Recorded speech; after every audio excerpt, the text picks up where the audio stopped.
conquistas, dinheiro, sucesso, carisma, tudo isso ele viveu. Chegou um momento em que nada dessas coisas preenchia o vazio do seu coração. Nessa luta constante, ele decide entregar sua vida a Cristo. E aquele garoto que morava na Vila Furquim, que queria ganhar o mundo, hoje quer ganhar almas para Jesus. Carlos Ribeiro.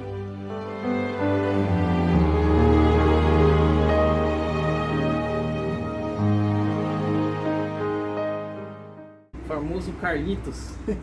Carlos, eu sei assim que basicamente o relacionamento que a gente tem, eu já vi você fazer de tudo dentro da igreja, tá? Você é um cara que já foi ancião, já foi diretor de escola sabatina, já ajudou em recepção, em construção, fez de tudo. Ou seja, o espírito de servidão está contido dentro de você. O que eu quero saber, as pessoas que estão assistindo, é quando isso surgiu na sua vida? Qual foi o primeiro contato que você teve com Deus? Se isso é uma coisa que vem de família, desde a infância, você tem esse espírito de servir a Deus? Ou se foi uma coisa que do dia para a noite você falou assim, é hoje, quero fazer. Conta pra gente quando começou esse contato com Deus aí. Eu gostei da abertura, até me emocionei aqui, não sabia que tinha tudo isso não, mas enfim. Eu lembro de uma passagem entre nós dois aqui, onde você me fez a mesma pergunta lá atrás. Sim. Num show de talentos, né? E eu respondi da seguinte forma: que Deus pedisse para eu fazer. Se fosse para cantar, eu cantaria. Se fosse para pregar, eu pregaria. Se fosse para pular, eu pularia. Enfim. Por que eu senti isso? Como você falou, eu vivi minha vida, né? Anteriormente. Me criei aí parte da minha infância em São Paulo, parte da minha infância aqui em Presidente Prudente. Só que quando, na minha infância, meus pais professavam a mesma fé, né? Só que quando criança a gente não entende muitas coisas, a gente vai fazendo, vai ficando meio birrado, por que fazer aquilo, porque a gente não entendia direito. Então você já era adventista desde pequeno? Sim. Aí eu me batizei com 9 anos, porém, passado águas, com em torno de 14 para 15 anos, meus pais pararam, largaram a fé, esfriaram, e nisso todo mundo esfriou e saímos da igreja. Com 31 a 32 anos eu começo a retomar isso. Então, aí me casei, me rebatizei por conta dessa vida de mais de 15 anos fora da igreja, vivendo os meus belos prazeres, né?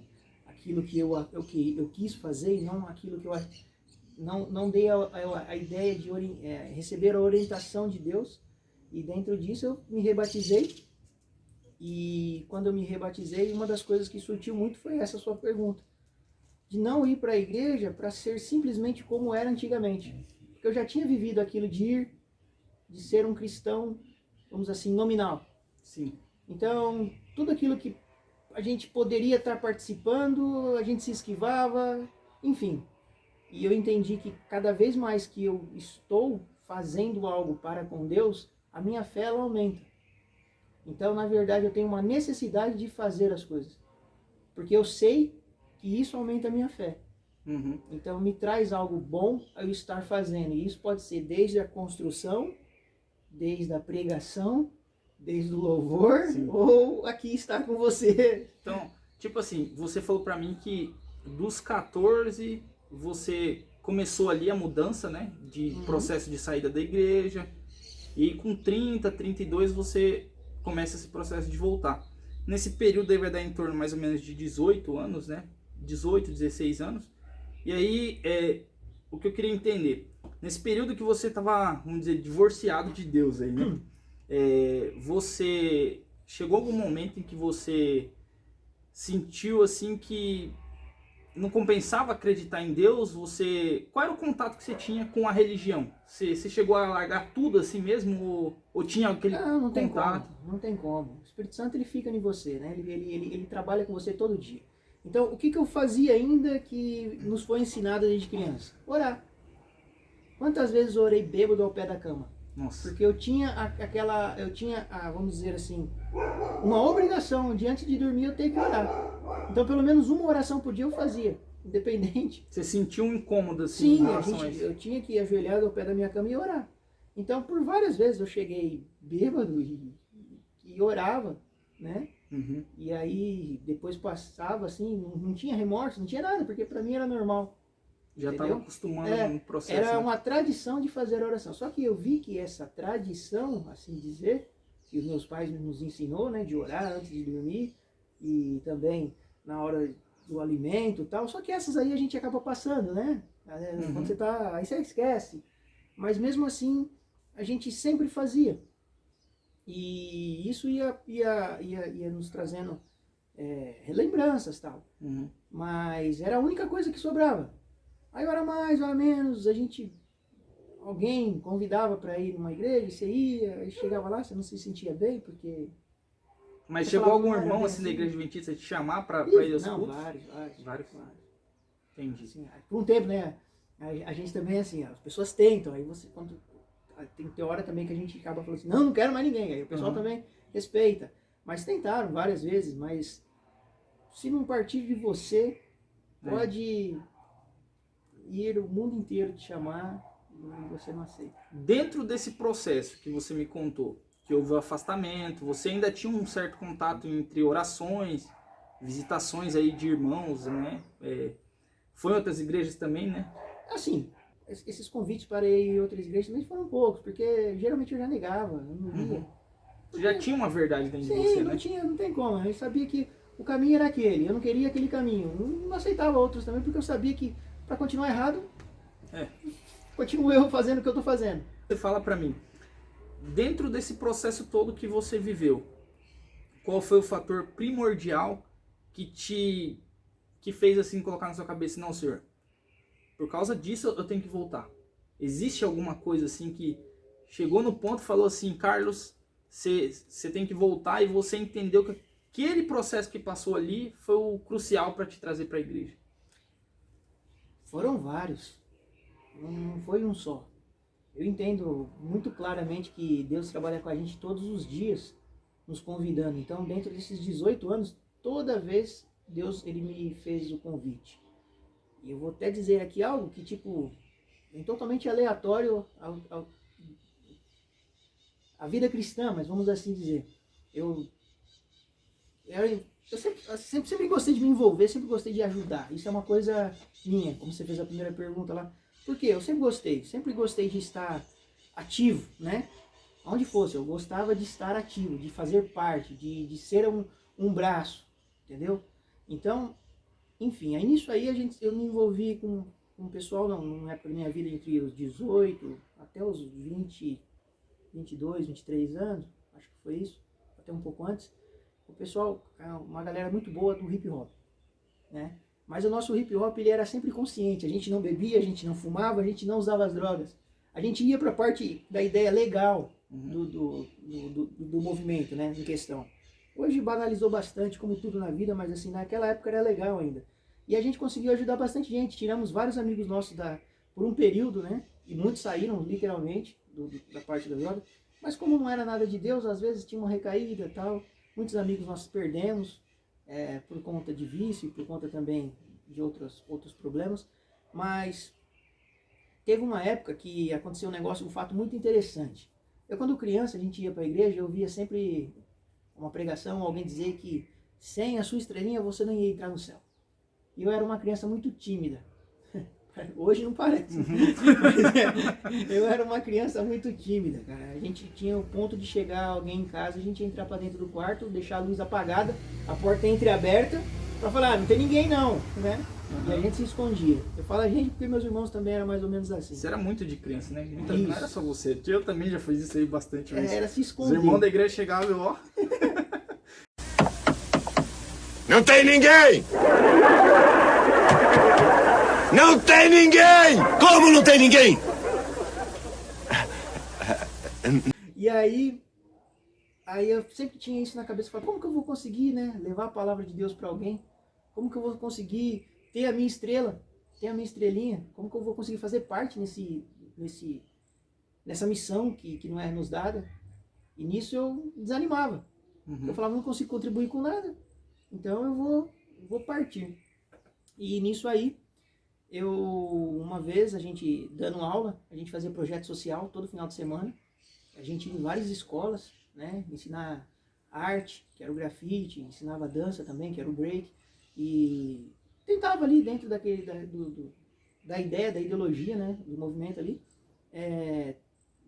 tirar as pessoas das drogas, dos vícios, de outros lugares, e trazer ali para uma ideia pelo menos que orientava ali ao estudo, né, ao ser alguém na vida. É um trabalho social, né? Sim, era. E foi muito bom, foi muito legal pelo tempo que a gente teve. Me ajudou eu também me desvencilhar desses lugares, porque a gente sempre tinha contato com isso.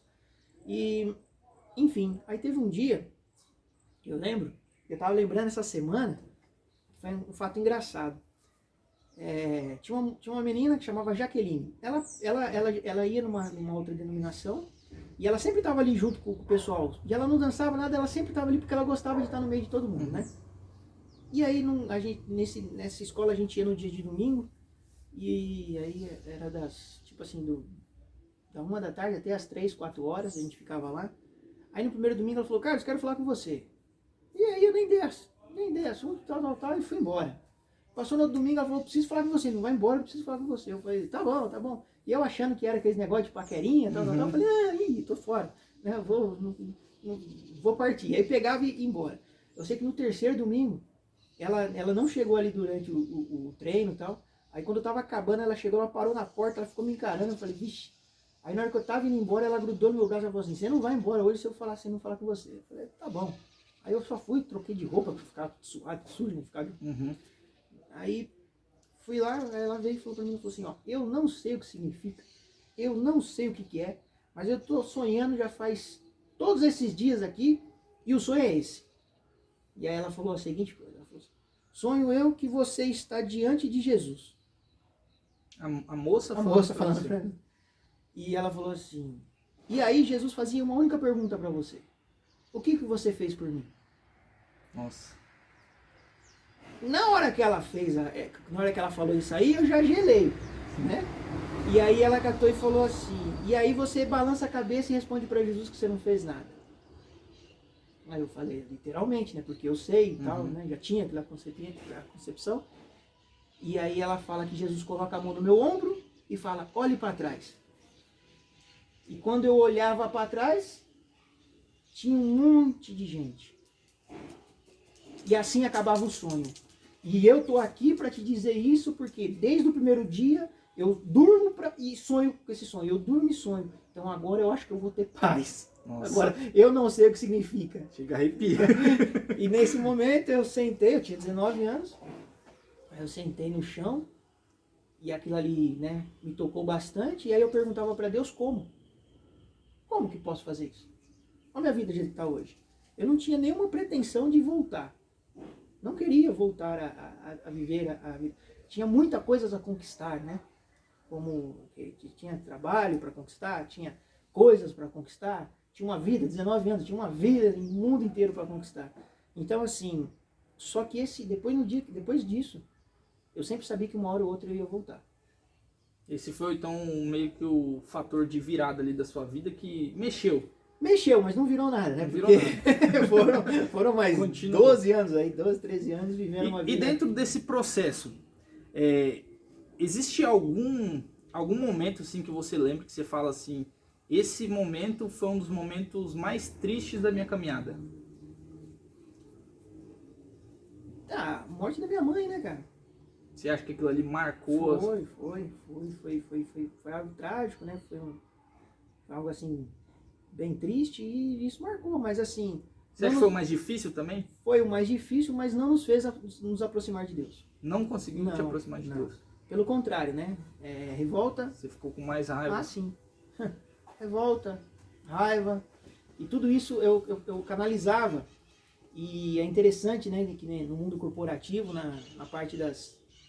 Quando você vai para o trabalho, as pessoas falavam assim, você tem algo muito, muito forte em você. Eu falava, raiva. As pessoas, não vê você com raiva. Eu falava, não, eu canalizo essa raiva em algumas coisas, e aí eu faço acontecer por conta da raiva.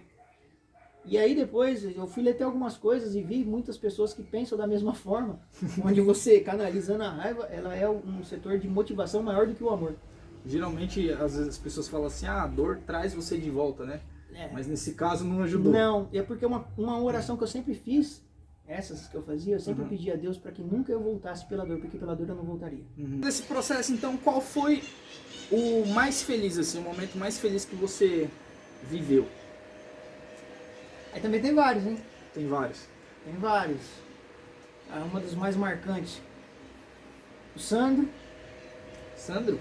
Sandro. Ah, que- verdade, o rapaz que você ajudou, né? Eu não, você também ajudou. Mas aí foi mais trabalho seu. Mas assim, o Sandro foi algo bem interessante, marcante. Mas assim, dos mais recentes da minha tia. É, né? É. Você aplicou o estudo bíblico pra ela lá. Sim, sim. A gente estava terminando o estudo bíblico já, novembro ou dezembro, não me lembro. E agora no dia 21 de janeiro de 2021 ela se batizou. Uma das poucas, mas uma das melhores felicidades que eu acho que um cristão pode ter aqui nessa terra. Eu particularmente tive poucas, infelizmente, mas quando tive, senti uma felicidade muito grande que é muito difícil você encontrar em outras coisas. É o que a gente estava falando hoje, né? A respeito da lição da escola sabatina, que a gente, no mundo a gente tem o quê? Prazeres. Só que o prazer, ele é momentâneo. Passa O rápido. prazer, ele não perdura. Por isso que o usuário, ele sempre está a usar mais. Por quê? Porque o prazer é momentâneo. É um pico de prazer, é um pico de prazer. Aí isso tem relação em festas, é picos de prazeres. Em amizades, é pico de prazeres. Agora, felicidade, aí ó, ao contar novamente essa história, eu fico feliz, Fico feliz. né? Porque mesmo sendo falho, mesmo tendo todos os problemas, mesmo negando a voz de Deus a falar contigo, e mesmo assim Deus usa e você vê que é maravilhoso isso. Agora deixa eu te perguntar, você já foi ancião da igreja? Opa, É difícil? é bom, é gostoso. Como um membro, assim, você trabalhando, né, tendo a sua experiência ali no cargo, analisando hoje, com pandemia, enfim, com todas essas situações que a gente conhece que o mundo está passando, você acha que existe uma preocupação em você em relação à igreja e os membros? Assim, o fato de você ser ancião ou você ser líder de algum setor, isso não te imputa, eu sou mais santo que os outros, não, nada disso. E também o que lhe dá é uma responsabilidade maior. Essa é a diferença. Agora, quando você está dentro de um grupo onde você busca a melhoria, não somente sua, porque é uma melhoria que nós temos que ter todos os dias, isso eu me cobro muito, portanto eu falo tanto de comunhão, portanto eu falo tanto de oração, né? Então, assim, são preocupações que nós vemos que é inerente a todos, não só a mim, a você, a todos. Então, quando eu pego o cargo de liderança, eu quero que as pessoas também tenham essa necessidade, que enxergam essas debilidades, porque são coisas diferentes. Não é coisas prazerosas para mim que sou pecador, mas a partir do momento que eu começo a fazer, eu começo a ter prazer, aí ele me passa a ser prazeroso. Então, assim, é um choque, você tem que dar um choque. Você não pode, são coisas que você não tem que falar assim, amanhã eu vou começar a ler, fazer meu estudo bíblico, amanhã eu vou começar a ler Gênesis 1. Quantas vezes a gente já começou a ler Gênesis 1 e a gente não chegou nem em Gênesis 14? Sim. Entendeu? Então, assim, tá difícil começar Gênesis 1? Vai lá para os evangelhos, começa Mateus então, né, se você acha mais interessante, mas assim, faça, né? Então eu sempre busco orientar desta forma. Por quê? Porque é como eu tento fazer, é como eu busco, entendeu? E eu vejo que me faz bem. Então, essa é a minha preocupação. Hoje eu vejo que as pessoas estão muito aquém do esperar que as coisas aconteçam. Eu só vou se o fulano vier me chamar, eu só vou fazer isso se alguém me colocar a cargo de tal coisa. Certo Não comodismo, assim, né? Não é com comodismo. Eu vou falar para você que é a mornidão de Laodiceia que nós vivemos, e a gente sabe que muito mais fácil eu sair da linha de frente de guerra e ir lá pro fundo e ficar questionando as pessoas que estão guerreando lá na frente. Você acha que essa geração assim, não coloco da minha idade para baixo, assim, você acha que, mas a gente pode colocar do modo geral todo mundo, você acha que espiritualmente falando ela é mais fraca E você acha que ela está preparada num certo sentido para suportar? A gente veio o Covid, né? A gente enfrentando muita dificuldade para a questão de adoração, para a questão financeira, do modo geral. Mas você acha que dentro da igreja, essa geração, ela está preparada para suportar crises que ainda estão por vir? Ó, se for perguntar qual ser humano que esteve preparado para receber qualquer tipo de crise, eu vou falar para você que nenhum. Com exceção de Elias e Enoque. Né? Agora, eu vejo uma geração o seguinte, eu vejo uma geração muito boa. Aí você vai falar assim, você tá maluco? Eu falo, não tô. Uma das perguntas que você me fez, automaticamente eu relembrei aquele dia que você, o Jonathan, o Lucas e o Daniel apareceu aqui na minha casa. Eu falei, o que esses moleques, né? Esses meninos querem aqui? O mais velho de vocês tinha quantos anos naquela época? Quem que é o mais velho de vocês? Era eu. Quantos anos você tinha? Tinha 26. 26. Eu com 26 anos, você acha que eu estava fazendo a mesma coisa? Não estava. Então, eu vejo uma geração muito boa. Eu vejo vocês fazendo coisas que, tipo, a minha geração não fez. Não tinha vontade de se fazer. Entendeu? Então, ao invés daqui de eu chegar e tacar pedra, não, essa geração tá morta, essa geração é isso. Não, pelo contrário. Eu vejo pessoas igual a você, né, igual o Jonathan, igual o Victor, igual o Daniel, entendeu? Né, buscando fazer desde pequeno, se mantendo no caminho. Isso é muito maravilhoso. Muito mais maravilhoso do que pessoas como eu, né, crianças falam assim, você tem um testemunho bonito. Lógico que não. Testemunho bonito é o teu. Testemunho bonito é o do Jonathan. Testemunho bonito é das pessoas que nasceram na igreja, perduraram ali e continuam ali com as suas, né, lutas, mas permaneceram. Eu não, eu fui fraco, eu pulei fora. Então, eu acredito muito nessa geração.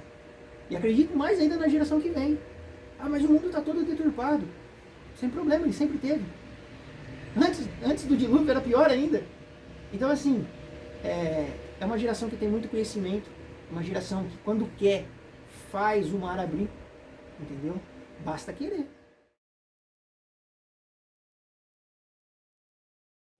Então, agora eu vou fazer uma pergunta um pouco mais polêmica.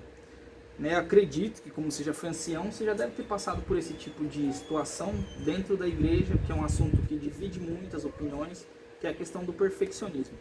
Você acha que realmente existe um perfeccionismo dentro da igreja? Para responder essa pergunta, eu vou te fazer uma outra pergunta. O que seria o perfeccionismo na sua pergunta?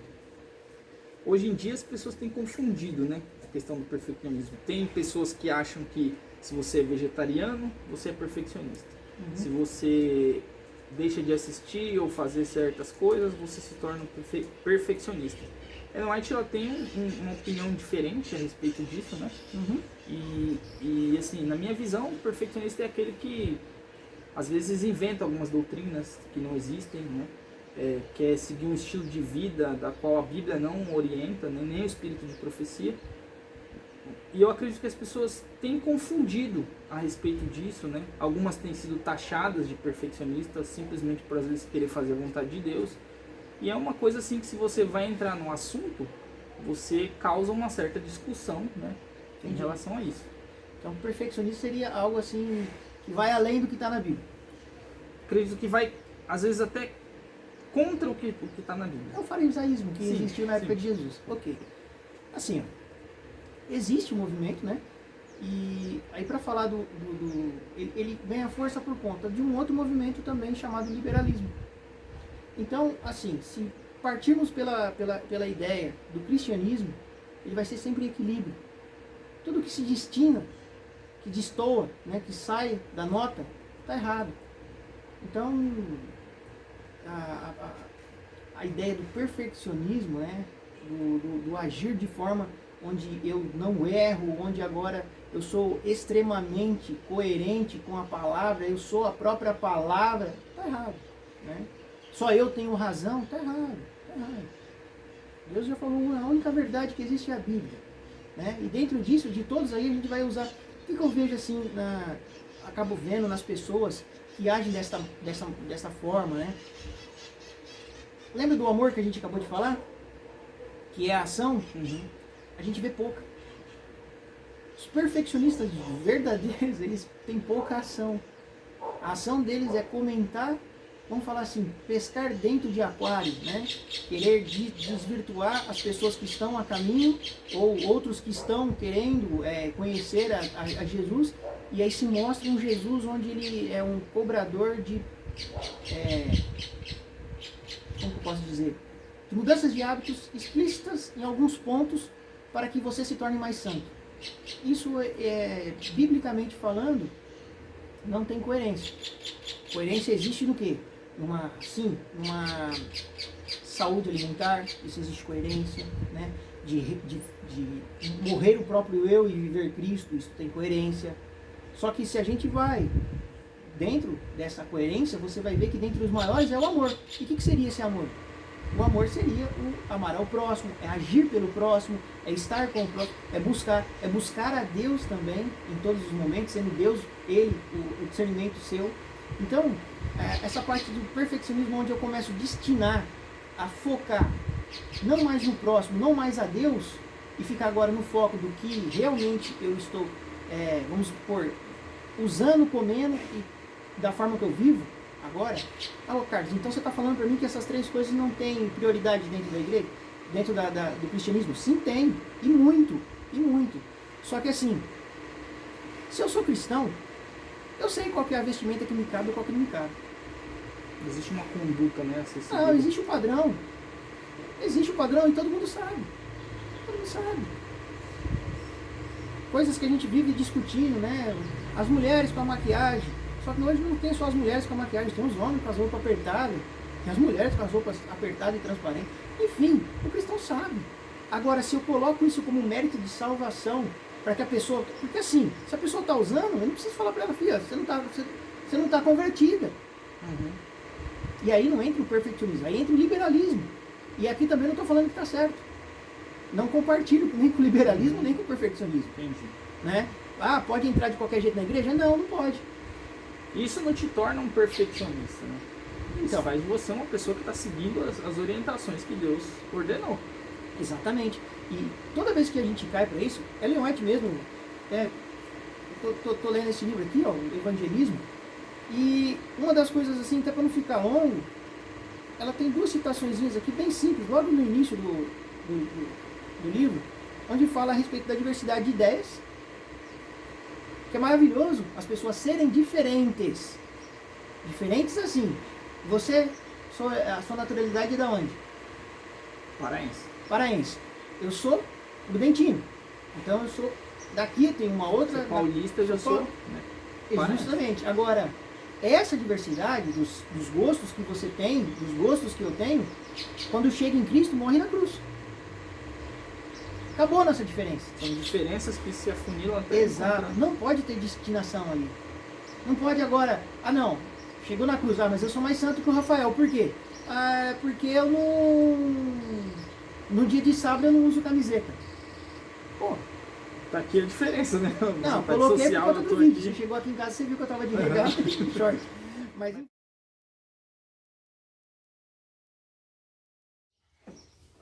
Então, a diferença que ela vai falar aqui, que é a diferença em espíritos e ideias, o único objetivo é unir o coração a coração, a conversão das almas à verdade e que atrai a todos a cruz. Então a cruz é o ponto que junta ali. Agora, se você me perguntar verdadeiramente qual é o maior problema, se o perfeccionismo ou o liberalismo, os dois são problemas. Só que eu vejo mais no perfeccionismo, querer fazer algo próximo a Deus, ou além, que aí vem o problema, porque, na verdade, Deus não falou pra gente fazer nem nada mais nem nada menos, simplesmente o que Ele fez, o que Ele falou. Quando eu faço a mais, eu tô errado, quando eu faço a menos, eu também tô errado. E o problema do liberalismo, hoje eu vejo pior, né? Porque vai banalizando a parte da igreja, e tanto vai dando forças ao perfeccionismo. Então, você tá vendo aqui que é uma...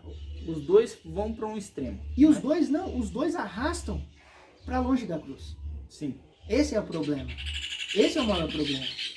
O problema não tá, o irmão ali que não come carne, o irmão ali que não se veste desse jeito, não usa roupa assim, não usa roupa assada. Vai pro céu por conta disso? Só a graça, né? Só a graça. Mas agora, se eu entendi a graça, vou usar a roupa assim, vou usar a roupa assada? Também não. Sim. Então assim, ó, é o equilíbrio. É nem mais nem menos. A diferença, ela tem que morrer aos pés da cruz. É ali. E ali eu não preciso fazer nem nada mais nem nada menos, é fazer simplesmente o que Deus falou pra gente fazer. E aí eu vou tocar de novo. No resumo das leis que Jesus, quando os fariseus perguntaram, justamente por conta dessa ideia, o que eu tenho que fazer mais para me tornar melhor diante de Deus? O que eu não devo fazer? O que eu tenho que parar? E Jesus simplesmente falou para ele, ama o próximo, ama a Deus e ama o próximo. Por quê? Porque o amor ele vai fazer esse equilíbrio na tua vida. Só que você precisa de ação. Você vai precisar realmente deixar de usar algumas coisas? Sim, vai. Eu mesmo usava uma corrente de ouro que muito tempo eu quis comprar e no dia do meu aniversário eu fui lá e comprei. E eu fui parar de usar 2, 3 dias antes de me batizar. Por quê? Porque eu não queria largar. Foi uma coisa que foi uma coisa que me custou, foi uma coisa que eu queria muito no tempo. Aí pergunta pra mim hoje, o que eu dou valor naquilo? Nada. Mas na ocasião eu dava. Então eu tenho que ter discernimento e entendimento do quê? Que não é o querer de Deus que eu seja aí pendurado de ouro. Mas também que ao tirar, eu não me torno melhor do que você. Que provavelmente posso usar ou não posso usar. Esse é o entendimento. E aí, se você vira a página desse livro aqui está o grande problema. Porque como a gente sempre fala, né? Tem uma frase do nosso pastor aí que eu gosto muito, que para Satanás, não importa se você vai morrer de sede ou vai morrer afogado, o que importa é que você morra longe. E dentro desse livro aqui, ele fala que Satanás ele gargalha quando ele vê irmãos se degladiando por conta dessas ideias que tiram a gente do pé da cruz. Um assunto em que deveria se unir acaba separando. Separando. Por quê? Porque eu não entendo, eu quero fazer você pensar da forma que eu. E você da mesma forma. E aí a gente se destoa da parte da cruz, que é o Evangelho de Cristo. E aí vou pegar aqui, ó, simplesmente assim, o trabalho tem sido prejudicado. Os falsos empreendimentos têm sido feitos e Satanás tem se alegrado. Se você pega dentro desse contexto todo, um pouquinho antes, ele vai falar assim, ó, que até as ideias boas que aparecem dentro da igreja, às vezes não são tão boas. Por quê? O livro aqui, o evangelismo, você já pega que ele já é direcionado para a parte missionária. Então, tudo que está sendo falado aqui dentro, que foi colocado aqui dentro, é para o setor missionário. Então, Ellen White ela chega a dizer o seguinte, tudo que foge à parte de evangelismo, foge à parte da missionária, é ato de Satanás. Vamos fazer essa semana de louvor, vai vir um monte de gente dentro da igreja, e aí o louvor vai ser missionário? O louvor vai fazer as pessoas a se entregarem a Cristo? Amém. No que está sendo escolhido esses louvores? Amém. Qual o critério, né? Amém. Agora, não, é pro Carlos ir lá cantar, mostrar que agora ele consegue chegar na nota X, ele não chegava. Quero me mostrar com gritos, entendeu? né? Aí Satanás vai... é aí que entra. Então, perfeccionismo é ruim para dentro da igreja? Da mesma forma que o liberalismo também é. E aí a gente tem que ter uma noção do seguinte, tudo que vai além, ou fica aquém, está fora do padrão que Deus pediu para nós. Cristo, ele viveu uma vida de equilíbrio. Sim. Se a gente segue ele como modelo, a gente alcança esse padrão que tanto ele quer, né? Ele se esquivou de muitas coisas? Sim. Ele não se permitiu muitas coisas? Sim. Se impôs em certos momentos, sim, né? Mas comia e bebia com os glutões. Estava junto com os pecadores. E aí eu acho um dos detalhes onde as pessoas que se acham melhores, né? além por conseguirem fazer algumas coisas, não se misturam com os pecadores, sendo que era o que Cristo fazia. Para quê? Porque o próprio Cristo falou, não vim buscar justos. E aí eu tenho que me policiar para eu nunca cair nesse ponto. Porque se no dia que eu achar que eu sou justo, eu estou perdido. Eu perdi minha salvação. A luz, ela nunca vai se misturar com as trevas. Jamais. É uma coisa incompatível. Porém, se não existisse trevas, não era necessária a luz. Então, se você acha que você está chegando a um patamar de santificação que agrada a Deus, esteja presente entre as pessoas dentro da igreja. Isso, seja testemunha. Testemunho. Quantas vezes Jesus pediu, sejam minhas testemunhas no mundo? Várias. Só que para você ser a testemunha consciente e discernente. Você vai chegar, você vai com amor, você vai falar para as pessoas como que é que deve ser feito. Você vai mostrar a sua vida, como que é que... eu vivo assim, mas não é para você olhar para mim como parâmetro. Olhe para Cristo. Eu faço isso porque Cristo fez isso. Então eu olho para ele e sigo. Eu sou o cristão, pequeno Cristo. Então é nesse parâmetro que a gente usa. Agora, é lógico. Jesus bebia com os glutões, comia com os glutões, e estava no meio ali do pessoal bebendo. Jesus nunca bebeu e nunca entrou na glutonaria. Então, assim, se você não tá forte para fazer isso, você não faz também. Ele nunca participou das práticas, né? Exato, mas ele estava ali ao meio para mostrar o quê? A salvação. Salvação para todos aqueles que queriam. Então existe também, então aqui a gente ficou claro uma coisa, existe o perfeccionismo, mas também existe um liberalismo que nenhum dos Fere dois, do mesmo jeito. Fere do mesmo jeito. Por quê? Porque aí você vai pegando um povo que fica dentro da igreja meio assim, será que eu não estou tão santo igual a esse? Mas eu estou melhor do que este. E agora? Para que lado eu vou? E como a gente viu aqui, se nós todos nos estivéssemos unidos, o lado seria muito mais fácil. Tá todo mundo falando a mesma língua. Só que Satanás não quer isso. Satanás ele quer o quê? Que você fale uma língua e eu fale outra. E que assim o povo de Deus fique perdido. O que eu faço? O que eu não faço? Ah, eu não vou fazer nada. Muitas vezes a gente quer ser a peneira que vai ver quem é que tá preparado, quem é que não tá. A gente mesmo vai ficar nela. Exatamente. Em relação à questão, já fazendo um pensamento ligando a outro, você acha que esse coronavírus, né, Covid-19 aí que atingiu o planeta, você acha que isso já faz parte do processo de sacudidura? Sacudidura? Você acha que isso aí já é meio que um presságio da volta de Jesus? Presságio. Ó, Mateus 24, quando ele fala a respeito dos sinais da volta de Cristo, ele vai falar abertamente, né? De guerras, rumor de guerras e tal. Só que lá em Lucas 21:11, Jesus é bem claro em dizer o seguinte, ó. Haverá grandes terremotos, epidemias, fome em vários lugares, coisas espantosas e também grandes sinais nos céus. Mas ele vai dizer o quê? Que isso ainda são os princípios das dores. Só o começo. É só o começo. É um peneiramento? Para quem sempre esteve fraco na fé, qualquer vento vai ser um peneiramento. É palha, infelizmente. Então, biblicamente falando, pandemia é o quê? É um sinal da volta de Jesus? É, como tantos outros que já veio se cumprindo. Aí então você está dizendo que vai demorar mais muito tempo para Jesus voltar? Não, pelo contrário. É cada hora é se cumprindo mais. Agora, eu vejo a pandemia muitas pessoas se entregando a Cristo. Verdadeiramente.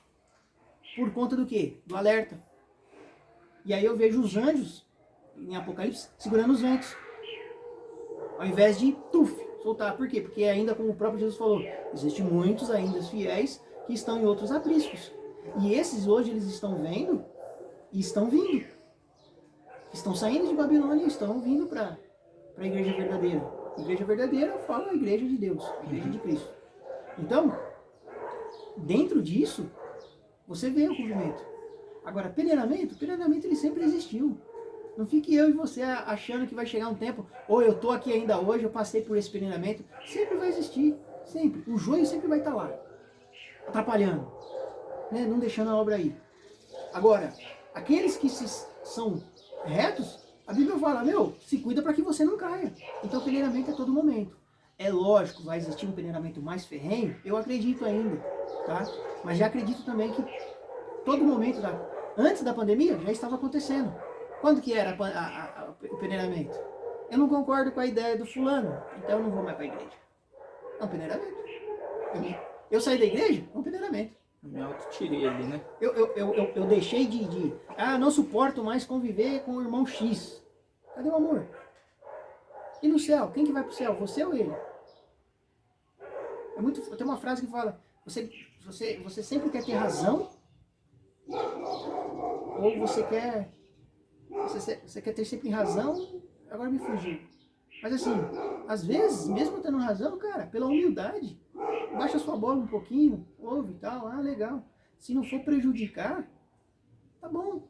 Agora, se vai prejudicar mais pessoas, porque aí entra o contexto daquilo, tipo, se você é um líder, se você está diante da igreja, você vê algumas coisas acontecer, você não pode permitir, porque está colocando a risco não só princípios, né? Não só a pessoa, mas sim toda a comunidade. Sim. Então aí você tem que se impor ou para perdurar alguma coisa. Tipo em prol do evangelho. Agora eu vou fazer com você aqui pra gente terminar um ping-pong. Ping-pong. Tá? Eu vou te fazer uma pergunta e você vai responder. Você prefere suco de melancia ou tamarindo? Tamarindo, cara. Melancia é bom pra se chupar. Suco de tamarindo agora mesmo. Quarteto ou solo? Quarteto. Arautos ou Leonardo Gonçalves? Arautos. Terra plana ou terra redonda? Terra redonda, lógico, né, velho? Fala pra mim um hino predileto. Ih, são vários, cara. E conforme você vai adentrando na vida espiritual, ele vai mudando, né? Existe um pra cada momento ali, existe né? um pra cada momento. Mas o Rude Cruz Rude Cruz o que permeia profundo, todos. esse é profundo. Mas que nem a parte da missão é muito forte, então eu gosto muito, há um dever, Uhum. né? Então eu gosto muito, anunciar pelas montanhas, né? Eu Esse é gosto bonito muito também. desses hinos também. E também gosto muito do hino que o Jonathan sempre fala, o hino que o Carlos gosta, né? Aquele que fala, se o céu se transformasse em papel e o mar se transformasse em tinta, não caberia o amor. Amor, excelso amor, se eu não me engano. Maior amor é alguma coisa assim. Excelso amor. Excelso amor. Mas tem vários. Se eu falasse pra você completar uma frase, eu falaria assim: o Carlos é um filho de Deus. Filho de Deus.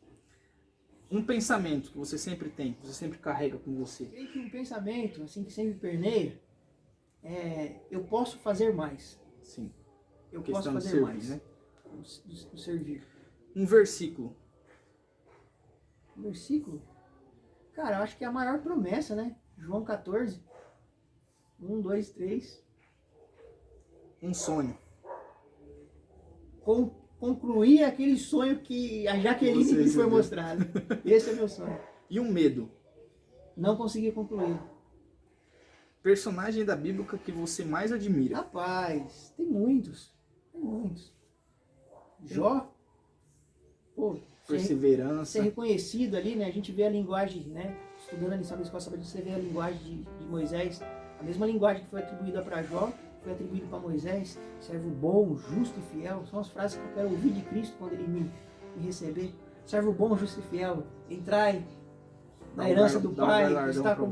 Então, essa eu acho que são frases. Se você pudesse dizer alguma coisa para os seus irmãos de igreja, que nesse momento a gente não consegue ter o contato um com o outro, mas se você pudesse mandar uma mensagem para eles agora, de esperança, conforto, o que você diria para eles?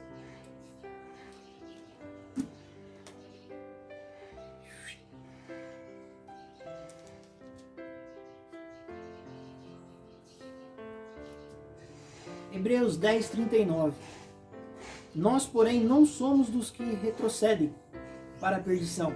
Somos, entretanto, da fé, para a conservação da alma. Eu acho que nesse momento, onde está todo mundo meio que balançado, né? Por conta do convívio, estressado dentro dos nossos lares, às vezes impossibilitados de fazer algumas coisas, né? A gente gosta de jogar uma bolinha, né? Mostrar a nossa parte cristã lá no futebol, sim. Entendeu? E é boa, não é xingando, é boa mesmo. São os dribles. Mas assim, eu vejo que esse verso aqui, ele cabe muito a nós, até por conta daquilo que você perguntou a respeito de peneiramento, a gente tem que sempre estar atento a isso. Então, se vale um conselho, esse conselho tem que ser bíblico, para que seja, né, para nós como irmandade, né, com a parte de membrosia que somos, nós temos que entender que nós somos da fé. Nós caminhamos rumo à Canaã celestial. O passado de quem eu era, o que eu fui, isso tem que ficar no passado. Jamais retroceder. Jamais, é o que aqui a gente vê nos versos. Então, eu costumo pensar nisso aqui, até pontuando algumas outras perguntas que você fez. Ah, mas eu sou assim. Você não é assim. Se isso está causando problemas, você não é assim. Deus criou para você para ser o quê? Humilde, passivo, com bondade, com amor. Foi assim que Deus te criou. Então você não é assim. Não venha querer colocar alguma atribuição de algum erro ou de uma coisa que você faz, porque você é assim. Não, você não é assim. Deus criou você para ser exatamente como Ele nos disse que era. Bondoso, misericordioso, termos paz no coração, sermos humildes, termos amor a Deus e ao próximo. É assim que você é. Então, não voltemos para trás, não retrocedemos. Assim sigamos adiante a Canaã celestial, porque somos da fé. E a fé é ação. E se fosse para Deus, Carlos, o que você diria para Deus nesse momento? Pudesse É fácil essa é fácil. Muito simples. Como que eu te agradeço? Não tem. Falar obrigado? Eu acho que não é bastante. Agradecer pelo que o Senhor fez na cruz, eu agradeço todos os dias. Então, como te agradecer? Porque do mais, tudo você já fez por mim. E não resta outra coisa a não ser agradecer, né? Não tem. Tudo se resume à gratidão do que ele fez por nós. Nessa ideia, a gente termina aqui a nossa entrevista. Te agradecer pelo espaço Opa. que você deu aí pra gente. Agradecer pela amizade, né, que a gente tem. Que você possa continuar sendo esse cara fiel, justo, diante de Deus, servindo, ajudando as pessoas. Isso são prioridades, virtudes que o cristão tem, mas que ainda assim são difíceis de achar nas pessoas. Então assim, que Deus te abençoe sua caminhada, continue com esse trabalho que você vai estar fazendo, né? A questão de levar Jesus para as outras pessoas. E você que está assistindo aí, a gente se encontra na próxima, né? Que Deus te abençoe também. Espero que você tenha entendido quem é o Carlos, as ideias dele, né? E que elas possam, de certa forma, trazer clareza se você tem dúvidas sobre caráter, não só dele, mas sobre alguns assuntos que aqui foram abordados que fazem parte da nossa caminhada cristã. Né? Assim eu deixo aqui o meu abraço para vocês e a gente se vê até a próxima.